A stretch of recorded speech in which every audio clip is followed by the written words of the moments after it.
If you've been around here for very long at all, it probably comes as no surprise that I find Tucker Carlson's monologues mostly spot on and always very interesting. His writers are second to none, and that's true whether I agree with him or not. I also find that he is very, very brave for a TV pundit these days of any political leanings, speaking truth that others in the media either oppose, ignore, or are too chicken shit to discuss. Now on Thursday night, I watched Tucker take down another forbidden topic. Dude is straight up fearless. He advanced a spin on Watergate that, if true, puts him in the deep state's crosshairs for real. And if it's not true, makes him look, well, utterly pathetic amongst his supposed peers and gives his haters just tons of ammunition. Tucker's monologue began by pointing out that Biden is the architect of every existential disaster facing America today, and frankly, it's impossible to argue with that. Indeed, the only argument is the one coming from the left, and it's a shift in perspective. Not one in fact, because we all know the left gave up on facts years and years ago. To the true psychopaths on the left, Biden's open borders, support for the Ukraine war, attacks on individual liberties, and the war on America's moral and cultural norms, including his support for racial division and transgenderism, are all good things that purify America and wash us of our sins, you see. But when Tucker went beyond the obvious into the land of total badass bravery, was to say that the deep state was behind John F. Kennedy's assassination, and when Nixon started nosing around, the deep state took him out too. Now, even just a couple years ago, I would have said it's a damn shame. He's just reaching for ratings. But not these days. No. These days, everything is on the damn table, as far as I'm concerned. Here's the clip. Good evening and welcome to Tucker Carlson Tonight. If you're a normal person, it's a pretty weird experience watching Joe Biden's presidency get euthanized by his own party. On one hand, there's an undeniable thrill to it. You have to admit that. Biden is the most destructive president in American history. More things have broken under his watch than under any other president. Joe Biden deserves to be driven from office and disgraced. But for this? Breaking federal classification rules, some of the stupidest and most dishonest laws Congress has ever passed? It's like arresting El Chapo for expired plates. It's missing the point. So if you want to understand, if you really want to understand how the American government actually works at the highest levels, and if you want to know why they don't teach history anymore, one thing you should know is that the most popular president in American history was Richard Nixon. Richard Nixon. Yet somehow, without a single vote being cast by a single American voter, Richard Nixon was kicked out of office and replaced by the only unelected president in American history. So we went from the most popular president to a president nobody voted for. Wait a minute, you may ask. Why didn't I know that? Wasn't Richard Nixon a criminal? Wasn't he despised by all decent people? No, he wasn't.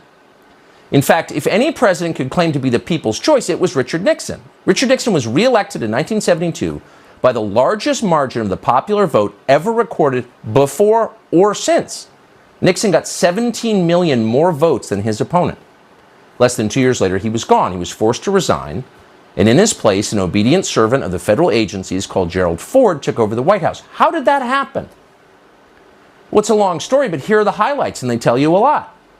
Richard Nixon believed that elements in the federal bureaucracy were working to undermine the American system of government, and had been doing that for a long time. He often said that. He was absolutely right. On June 23, 1972, Nixon met with the then CIA Director Richard Helms at the White House. During the conversation, which thankfully was tape recorded, Nixon suggested he knew, quote, who shot John, meaning President John F. Kennedy. Nixon further implied that the CIA was directly involved in Kennedy's assassination, which we now know it was. Helms's telling response? Total silence. But for Nixon, it didn't matter because it was already over. 4 days before, on June 19th, the Washington Post had published the first of many stories about a break-in at the Watergate office building. Unbeknownst to Nixon and unreported by the Washington Post, 4 of the 5 burglars worked for the CIA. The first of many dishonest Watergate stories was written by a 29-year-old Metro reporter called Bob Woodward. Who exactly was Bob Woodward? Well, he wasn't a journalist. Bob Woodward had no background whatsoever in the news business. Instead, Bob Woodward came directly from the classified areas of the federal government.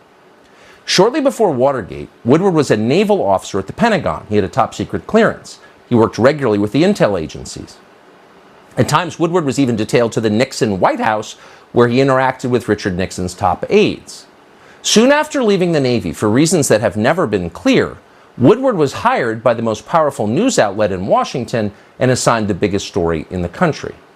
And just to make it crystal clear what was actually happening, Woodward's main source for his Watergate series was the deputy director of the FBI, Mark Felt. And Mark Felt ran, and we're not making this up, the FBI's COINTELPRO program, which was designed to secretly discredit political actors the federal agencies wanted to destroy, people like Richard Nixon. And at the same time, those same agencies were also working to take down Nixon's elected vice president, Spiro Agnew. In the fall of 1973, Agnew was indicted for tax evasion and forced to resign. His replacement was a colorless congressman from Grand Rapids called Gerald Ford. What was Ford's qualification for the job? Well, he had served on the Warren Commission, which absolved the CIA of responsibility for President Kennedy's murder. Nixon was strong-armed into accepting Gerald Ford by Democrats in Congress. Quote, "We gave Nixon no choice but Ford," Speaker of the House Carl Albert later boasted. 8 months later, Gerald Ford of the Warren Commission was the President of the United States. See how that works? So those are the facts, not speculation. All of that actually happened. None of it's secret. Most of it actually is on Wikipedia. But no mainstream news organization has ever told that story. It's so obvious, yet it's intentionally ignored. And as a result, permanent Washington remains in charge of our political system. Unelected lifers in the federal agencies make the biggest decisions in American government and crush anyone who tries to rein them in. And in the process, our democracy becomes a joke. As I kind of mentioned earlier, when you put yourself out there like Tucker Carlson does, you're either right, and the deep state will probably come for your ass if history is any indicator, or you're wrong, in which case you risk your credibility and career, especially with Fox News, as much as he pushes the limits over there. Here's a couple of quick observations. Point 1, I was never that interested in JFK, to be honest, or his assassination. You see, I was a libtard-raised, post-9/11 conservative sprout, if you will. So my only act of rebellion was to show total disinterest in a president that my parents thought, well, walked on water. However, separate from any theories floating around regarding Kennedy's assassination, I've never understood how, at the height of the Cold War and anti-communist hysteria, Lee Harvey Oswald, a former Marine, was able to travel so freely between the USSR and America. For me, there was never really anything info-warish about this. It always seemed logical to me that he was either a government operative or that the government knew he was a risk but was content to let him play out his agenda, so to speak. Okay, point 2. We are seeing a division between the American media and the deep state. The former seems determined to get Biden out of office, while the latter is dragging its feet. Although the CNN and MSNBC crowd are still trying to devise excuses for Joe possessing classified documents, White House reporters are unusually pursuing the story, let's say.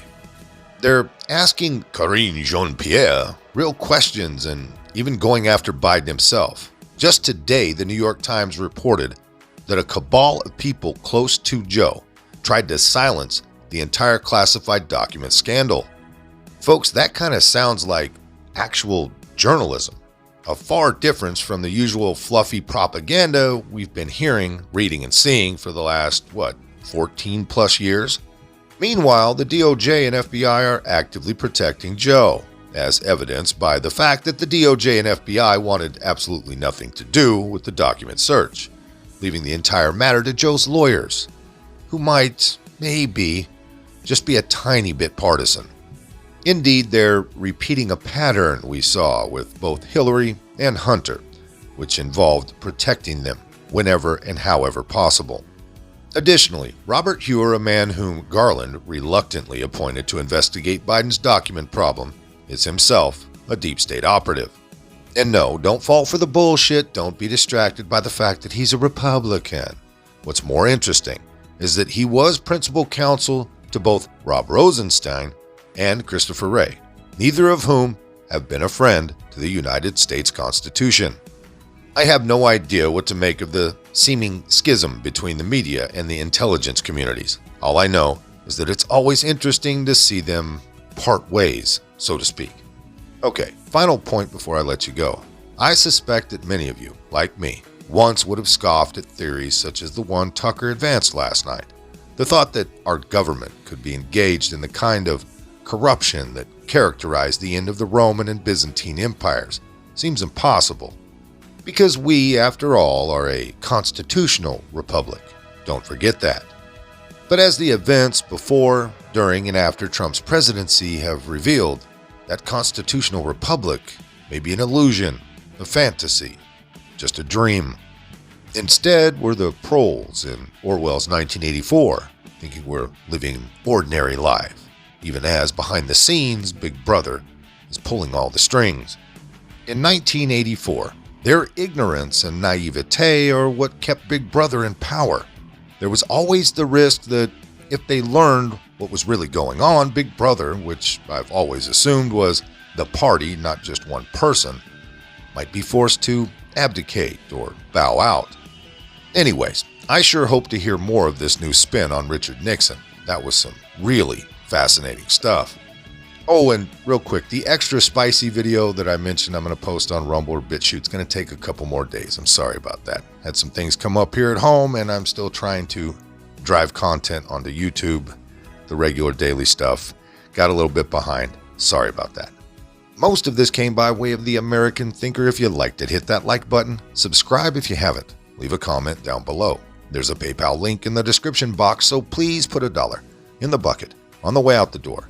I'd like to thank everyone for all your donations. They're much needed and much appreciated. Now, with all that being said, we'll see you next time. Come on, move. Move. Easy, easy.